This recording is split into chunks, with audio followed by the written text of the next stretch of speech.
coming at you live and direct from St. Louis, Missouri, with the Prince of St. Louis. I got Timmy Parker here with us, joining us, fresh off a Western Conference championship this weekend. Also, we got Dax McCarty, we got Alan Gordon, the usual suspects, myself, Dan Gargan.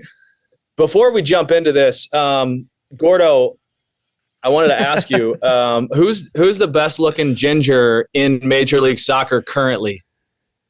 That's a really good question, dude. I mean, it's like picking the best looking, dog, like ugly dog. It's tough. So I mean, we got two good candidates on this pod right now. We really do. I like how Tim's grown his hair out and the mustache actually fits him. But I'm gonna go Justin Glad. I think I was about to say that the really adding of a ginger to the pod, so we have two now. It just brings the vibes up times infinity. I think we might have to make this a regular occurrence. Definitely raises the emotion. I think he claims to be strawberry blonde, and that's a problem. He doesn't let it flow enough, Good point. Good point.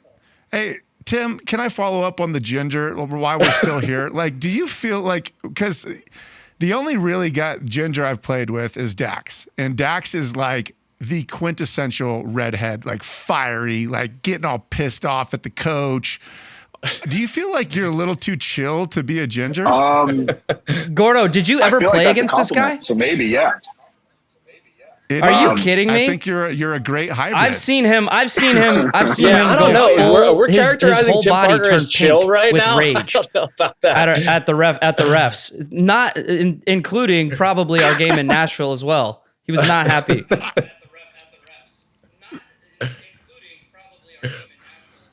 I always feel like, even though he would run through you, he still would do so like very nicely. Yeah, I'd be chill about it.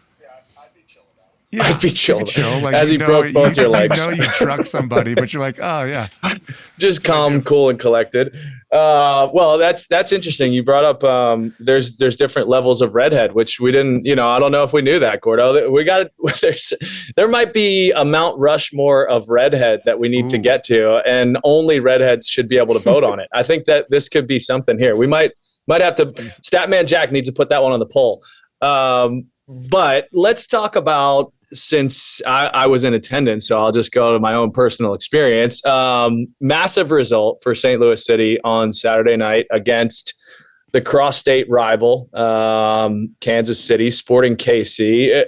Timmy, just give me your quick assessment of, because I keep telling these guys how impressive the environment is in St. Louis week in and week out, but give me what you saw and felt to be able to do that on Saturday night in front of your fans. Yeah, I mean, the environment here is crazy.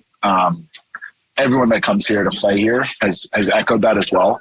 So it's been obviously really cool to see that. And then whenever Kansas City comes to town, there's this already brewed up rivalry between the two cities about the whole soccer capital of USA, soccer city of America. So that's already kind of underneath, and it's kind of built upon now. And playing them three times this year, and both of us having a win going to the third game definitely added a little bit more to this one. And I mean, I wish we would have kept the shutout to kind of just completely shut them up and shut them out. But a 4-goal victory was still good enough.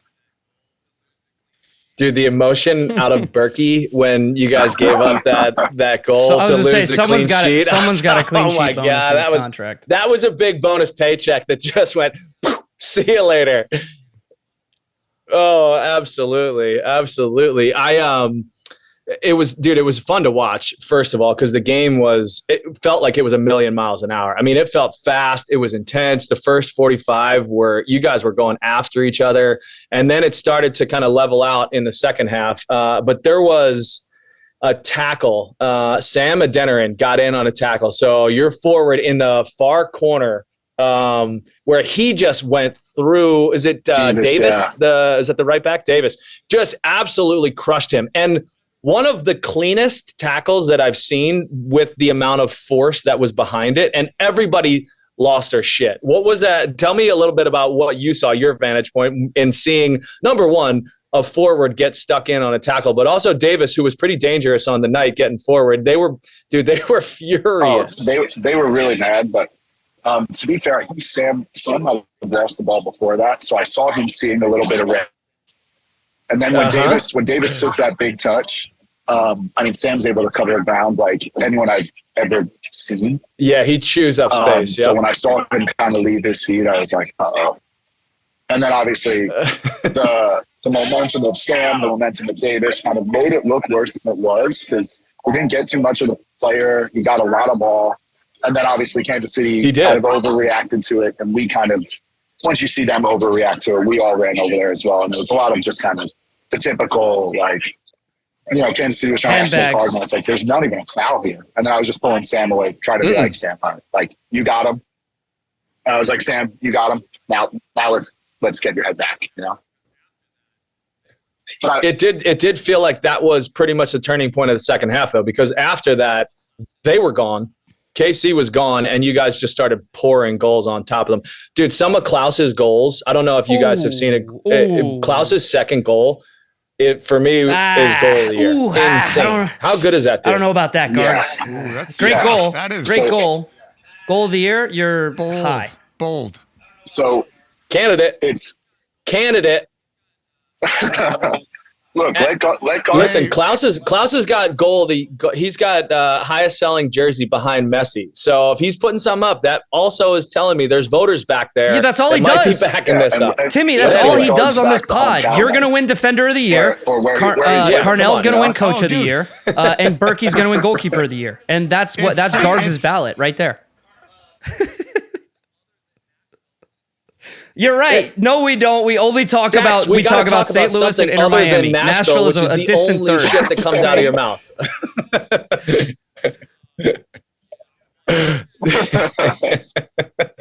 Back to your question. Yeah. Well, you guys are in a glut. Yeah, you got Sam and Klaus up top, and we have Jake Keeney too, who also has 10 goals this year. So it's like almost it's a good problem to have. But yeah, I joked around with Klaus. I told him on the second goal, I said if he wasn't so bow-legged, there's no way he would have scored. Just because of the way his touch popped up and he was able to kind of wrap his foot around it. And I was like, there's no way you do that if you're not bow-legged. So we had a good joke about it. But yeah. There's nobody else. Maybe only Mark Hannick because he's just as pigeon-toed as Klaus is.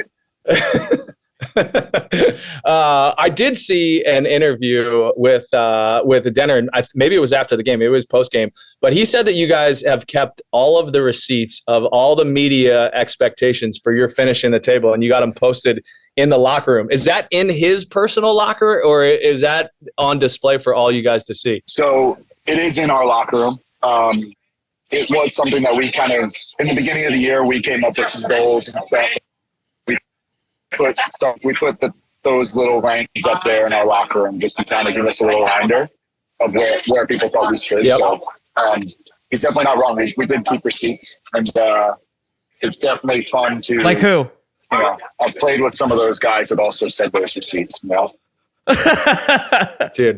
Yeah, I would definitely say Bradley. Yeah, you want to single anybody out? Sasha question. Obviously, it's all fun, right? Like. I think some people take it a little bit too serious, especially, but it's different coming from me now when you can look back and be like, I know half of these guys personally that now do these, do the pundits. So it's a little bit more fun to give them a little shit about it. Yeah, as you should. I know from experience what it's like going from a team that's underperforming with me in Chicago, right? And coming to an expansion team where expectations about what the season can be are pretty low. Obviously, you guys are having a significantly better year this year than we had in Nashville our first year. But I wanted to kind of ask you about, firstly, what was your conversation like after your season ended in Houston with whoever it is you spoke with in St. Louis, with Bradley, about maybe his expectations, about maybe what sold you on going to St. Louis or wanting to go to St. Louis? And then secondly, Has anything changed with him from his time at Red Bull until, now in St. Louis? Because when I look at you guys and when I watch you guys play, it looks very similar. But to me, you guys just have more quality going forward, and you guys have more goals in your team than Red Bull has. And I mean, it's a pretty simple kind of breakdown of how you guys have been successful, but obviously with Berkey in goal, a couple solid pieces in the back, and then a bunch of different options to attack, it just seems like you guys are hitting on all cylinders right now. Yeah. I think to touch on the first part, when I first got traded to St. Louis and jumped on the phone with Brad, it was a pretty quick conversation, but he kind of echoed to me that he was excited to work with me again and try to put me back into a system in which I thrived in. So he was excited to kind of get me into that kind of system again. And I was too. I think I always said it, that playing that Red Bull style, being super aggressive is a lot of fun as a center back. The pressure is definitely on you in terms of like 1v1 defending. Sometimes you're going to be left out to dry. If you can win most of those battles, then it's a lot of fun and you can look pretty good doing it. And then for the second part, it's, at Red Bull, Brad definitely buys into all the aggressive mentality that Red Bull definitely has. But here, there are all little tweaks to our system in terms of, like you said, there's definitely a little bit more quality here on the ball. But I think we also value the ball a little bit more than we did at Red Bull in my time there. And I think that just, I think it's partly personnel, but also I think that's kind of Brad's twist is, because as a player, I mean, Brad would play with us at Red Bull in training, and he had a lot of quality. He always valued the ball. So when I got here, I kind of figured that he would have that kind of little bit of a twist to it, and it's played out really well. I think there's still things that we need to get better at, a little bit of more ideas and stuff, but overall, we have a lot of good pieces going forward. Yeah, I mean, it looks like that. I think, from what I saw a little bit earlier in the summer, you guys played against Nashville. You had trouble picking up a little redhead guy that kind of was finding spaces in the pockets. He was doing stuff. He was doing stuff traditional number 10s do, and I figure since that result, you guys have looked pretty good. I don't know if that affected you guys in some way. Did it? So I will say there were points in this year where we didn't really out like Red Bull does most of the time. We try to do a little bit more compact in our press and kind of try to fly out spaces instead of making us track down big runs, long distances. And I think that and then we kind of tweaked it a little bit to make it a little more just so we don't have to cover as much ground. So maybe you helped us in a way. Maybe we can give you a little bit of an asterisk for like helping us win the West. Timmy, last one for me, because I want to know about Leagues Cup and how you guys took Leagues Cup. I mean, obviously, it was a little bit of a new tournament. I think you guys were out in the group stage, but did you guys kind of look at that as a little bit of a blessing in disguise because you guys got to rest, you guys got some bodies back healthy? Because we all know like the Red Bull system is really punishing, and you guys actually have had some pretty critical injuries this year. I know Lovin was out against us for our game, and he missed a few weeks, and Klaus obviously has been out. He'd been out for a very long time. So I'm sure you guys wanted to win Leagues Cup like any team would, but did it kind of look like more of a blessing in disguise when you guys were eliminated and you got some time off? Yeah, for sure. I think in terms of how we handled Leagues Cup, I think we did kind of decide to, give it a go, but we also wanted to try to play other players, like guys that weren't getting minutes during the regular season. So as much as we went to Columbus first and we rotated the squad quite a little bit, and then we played Club America at home, and that's when we tried to kind of get after Club America and try to press them, but they were just way too good on the ball for us. They were very, very good against us, and we just couldn't get close to them. And going down in that game after already losing to Columbus, it was kind of like you said, Zach, it's like a blessing in disguise in terms of now we get to rest, everyone gets to reset. We got like 10 days off. We got 10 days off, which was insane for being in MLS. I've never had that in my career. Yeah. So there's definitely, yeah. So for that to happen in the middle of the year was like amazing, and we definitely, I think, benefited. Timmy, I'm from going to it. jump in here. One thing we should have probably started off with, but Dan, sometimes forgets where we are in this whole thing. All right, so listen, you're on your fourth team, okay? And you know what this pod is called? We're the Journeymen. Obviously, we've been through this. Oh yeah. I got a couple questions here. I'm going to start with one. This is your fourth team. Do you consider yourself a journeyman at this point? And I know you had a couple stints. I'm going through. We had some Long Island Rough Riders, which is sick, by the way. Brooklyn Italians. Is that right? What is that? Oh yeah. Yeah. So where are you at with Journeyman, and what's your thought on the Journeyman? On the tag. Oh yeah. No, I definitely feel like I fit the name for sure. I mean, it's my fourth team, and not to mention I went like East Coast, West Coast, East Coast, Texas, and now you were all over the shop, bro. I touched West Coast, East Coast, Texas, and now great. Midwest. And don't even get me started on the Brooklyn Italians. I want to hear more about that. Those stories could go. All right, so he's an endorser of the Journeyman. Listen, man, I mean, you've had some success, right? At a young age, you've had some success, really at every stop, along the way. Would you say, do you feel like, and I know this is your first year, but you guys have had some tremendous success. You guys looking to win the West. Is this your best year as a professional, in your opinion? Yeah, I think so. I think, and I don't say this just because of the situation that we're in on the table, but I do say this because I think St. Louis has given me a new, I feel rejuvenated here. I think the support from the club, the fans, it just gives you a different feeling when you're actually valued, I think.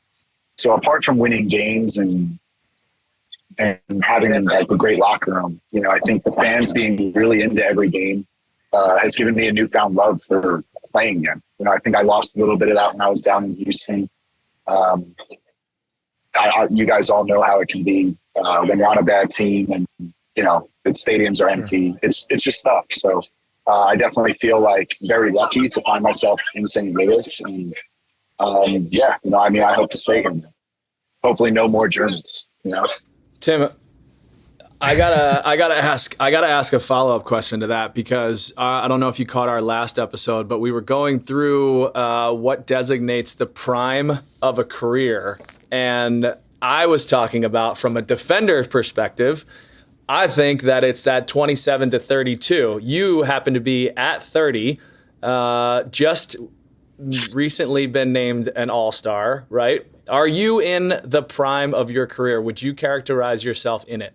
I think I definitely can be. I think mentally and where I am in terms of reading the game and my mental state is definitely in the prime of my career. I think physically, I'd love to be as fast as I was when I was probably 24, 25.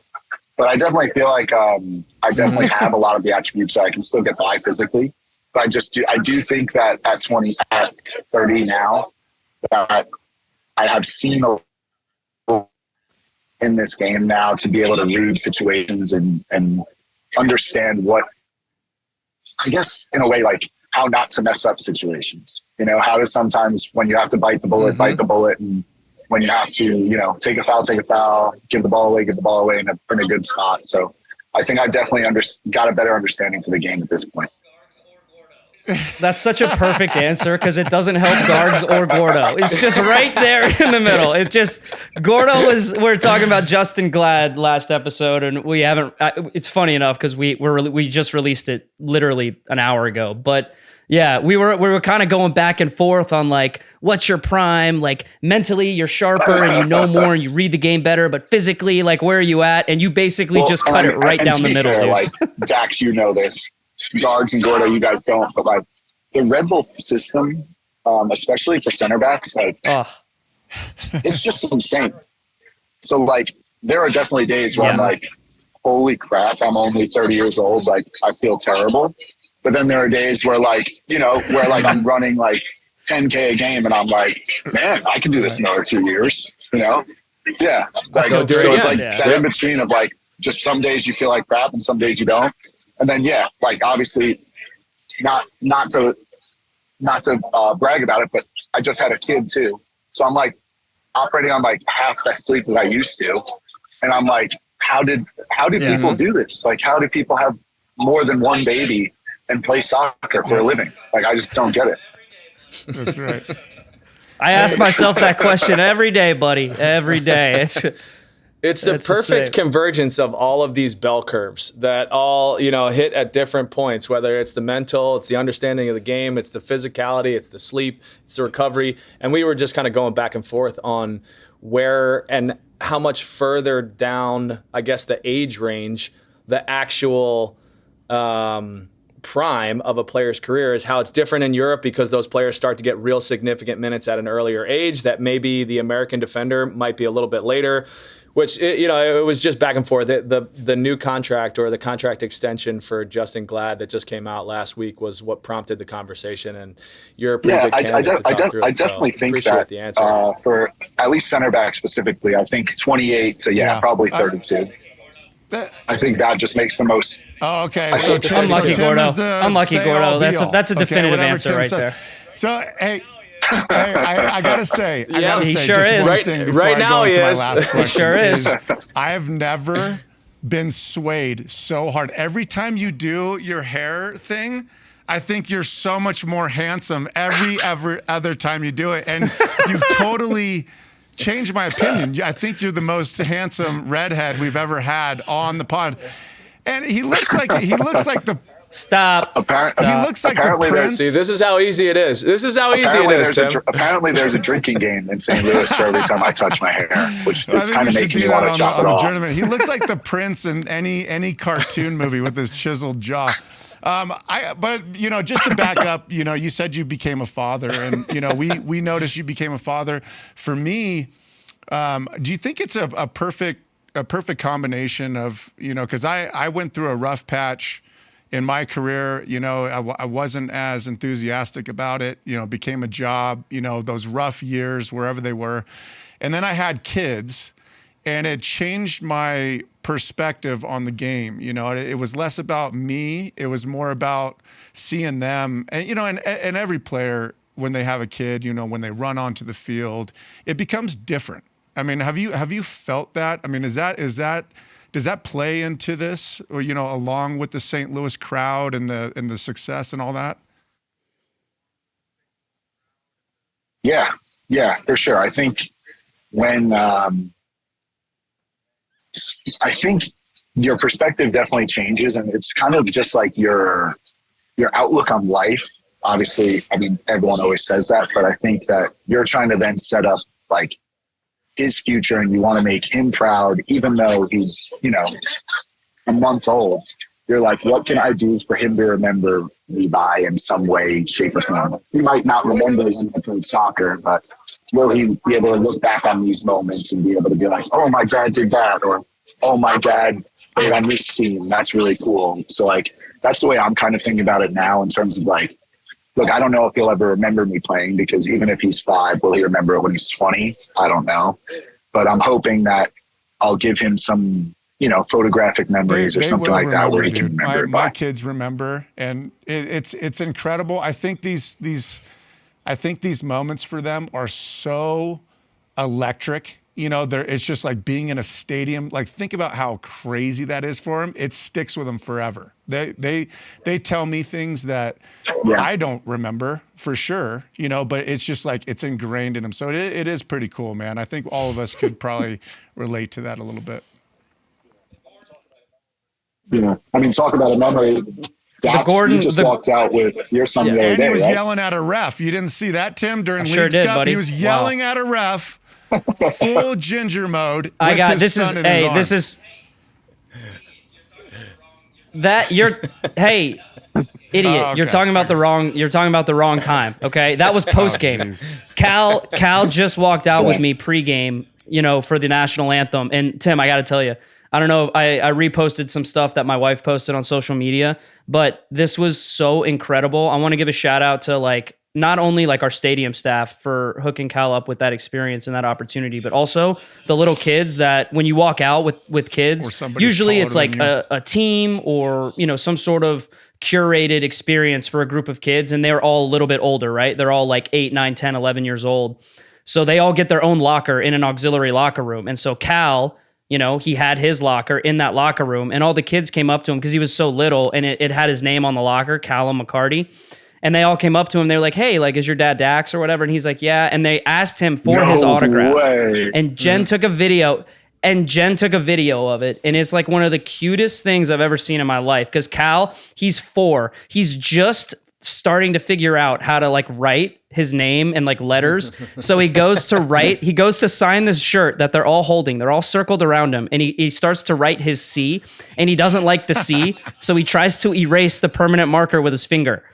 And I'm like, oh, buddy, you can't do that. And so he just kind of fixes it. And then he goes and he writes his name out. But if he runs out of room, if he feels like he can't go sequentially all the way across, he'll put the U and the M in just different places on the sheet of paper or on the jersey. So use the space allotted to you. You got to use the space allotted. But Tim, to your point, man, there's no better feeling, especially when your son gets a little bit older and when your kids get a little bit older and they can remember that stuff. I mean, dude, it really, really makes it all worth it. I mean, that's an incredible story, Dax. That's awesome.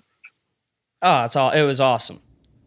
Hey, Timmy, we did also notice throughout the fray of pictures of you walking into the stadium fashionable with clutches and pictures of Rory. That was a good look. Well, that's what you told me. You told me it was fashion. But we also saw that you joined Rock Nation. Did the Jigga Man send you a signed copy of the Black Album as a new father, or turn over a deed to a building in Manhattan or something? How about a personal video? Where are we at? I didn't get anything cool yet. The coolest thing I got was that I got to sit on that gold couch, and that's the coolest thing that I got so far. But I'm definitely going to try to get to. I did pick Winger a little bit because he was I know Rock Nation has that big brunch in LA in the off season, and I was like, well, Wing, I kind of want to go to that. And he's like, oh yeah. He's like, yeah. We'll try to get you out there. I don't know if that's actually going to happen, but we'll see. Wings. Did you get it? Did you get it in the paperwork? You need to get that in the paperwork. If I know anything, I know friend of the pod, Chris Winger, loyal listener, will get that done. I know it. No, it's written in blood now. But the other I thing too is obviously a big New York Giant fan. I don't want to hear it right now. Not right now. No, you guys look good. Record. You guys look good. Just hold it. No. Just hold Still it. hurts. Just hold it. But we can talk about the 2025 season because that's upcoming for you. They call him Danny guys, Pennies, not right now. But I want to. So Saquon's also with Rock Nation. So when I signed on, I was like, Wing, come on, we got to have a Giant hookup. I got to meet Saquon somehow. So I'm hoping he gets that done, and that's something that he said that he will be able to get done. You need to be on. Maybe in the off season, I'll be able to get together. You need to be on the field. Tim, he's not busy. He's clearly not playing. So it should be if able. Winger's got any pull whatsoever. There we go. Yeah. Well, we're gonna make sure Winger hears this episode. I will say, Tim, that's not just lip service from Tim. We are together in a Red Bull alumni and current player fantasy football league, and Tim's name. Well, he always wants Saquon, but his team name is Saquads. So he really goes into the fandom of Saquon. He wants him every season. Doesn't mean he's going to get him. I try to get him. Tim's been in the league now for, I think, 4 or 5 years, and he's always kind of been the laughing stock. His team's always been bad, but now this year, I think he's got a chance to be a little bit better. He had a big result this past weekend. So I've also changed my team name. Hapuka Matata. Oh, have you? What is it? Hapuka Matata. Yeah. Puka's funny. Puka's fun to watch. I tell you what. Okay, you're not allowed to meet Saquon with his anymore. brain and not his heart. Less Giants players equals success. Yeah. He's better. He's better. The less Giants players, the better his team gets. All right, Timmy, we'll get you out of here on the last couple questions. I don't know, Gordo, Dax, if you guys have seen, I just learned about this, but Next Pro, the way that they pick their playoff opponents. Have you heard about this yet? So Next Pro, they all get on a conference call. And the way that I understand it is the top picks get to choose who they play in the playoffs. So number one, hey, Alan Gordon, you're running LA Galaxy 2. Who do you want to play in the first round of the playoffs? And you say, okay, I want to go after the Quakes, or I want to go after whoever. And they have to take it. It's pretty cool. Apparently, we got to get Benny Feilhaber on here because I think he went after like the number 2 seed. So he said, and he was like, you know what, if in the playoffs, you got to beat the best. So we're going to go after Austin. I think Austin was the other one. And I don't know how it shaked out, but anyway, Tim, here's a question for you. You guys just won the Western Conference. If you could pick your first round opponent, which there's still a lot to shake out, would you take anybody in particular? Do you feel like you guys match up well with anybody? I definitely think we do. I think we definitely match up well against certain teams. Will I name them? Probably not. Gargs wants the bulletin board material. He wants it. Well, listen, I got to say, Tim, you're smart for not doing that because friend of the pod who hasn't been on yet, Benny Feilhaber, he did that. And he said scared money don't make money against Austin, and then they lost. So they did lose to Austin? They did lose to Austin. And I did see their players kind of celebrated, making some money signs. Apparently, Kansas City was supposed to play St. Louis. So I think it was one of those where, like, I don't know if they wanted to like avoid the rivalry or whatnot. You could always ask Benny that. That's something that's beyond me. That's something. I think we're gonna have to have Benny on. Immediate reaction, Tim. Coach of the year. Brad. Who do you got? All right. Player of the year. Who do you got? MVP is tough. There's a lot of guys scoring goals this year. Dax, Hani, I think is so big for you guys in terms of where it comes down to defining most valuable player. I think Hani is huge to the success of you guys. Well, who's the one guy that scares you? Not scares you, but who's the one guy you're like, oh shit? Our whole game plan against Nashville was to stop Hani Mukhtar, and then he bagged a hat trick. So yeah, you could probably say Hani. of Dax. And then they lost track of the number 10, the new number 10. All right, last one, and I love to hear your opinion because we don't talk about defenders enough. Who's defender of the year? That's a tough one. I think outside your team.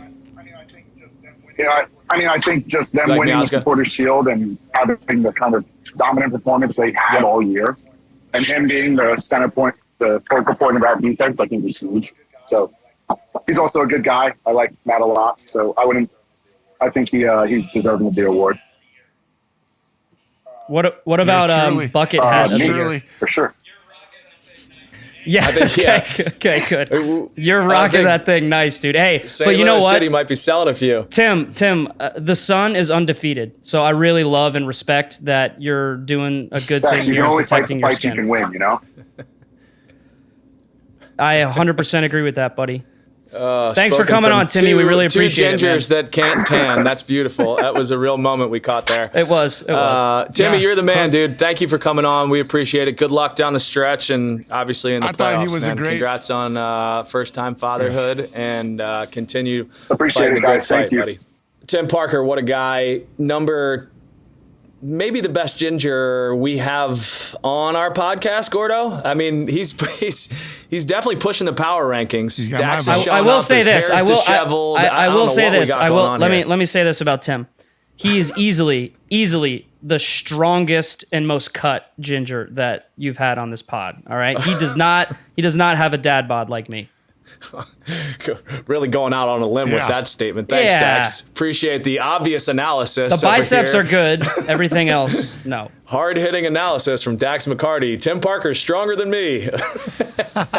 But not better looking, though. But not better looking. Either way, that was fun, man. Really great insight from him. That was I keep telling you guys, man. I know, Gordo, I know that you kind of give me shit on is the St. Louis environment really what I've said it is compared to other places in the league?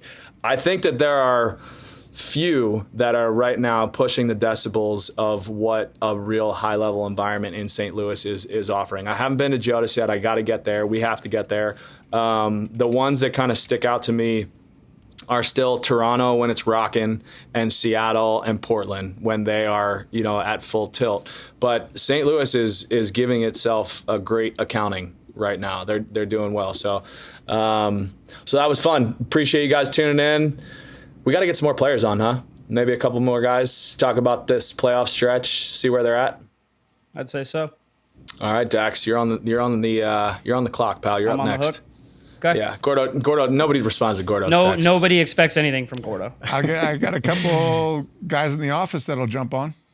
Okay, there we go. No, We'll I catch you out there. actually do want to know what interest rates are looking like in the future. Well, we'll probably need to get somebody from Gordo's office because he's clearly not answering No, I'm that not question. asking Gordo. I don't trust that. Dude, you guys are slaughtering me. Ever since I started this pod, my production has gone down like 50%. That's a good thing we're making so much money from the pod to Yeah, no subsidize kidding. that. All right, we'll catch you all later.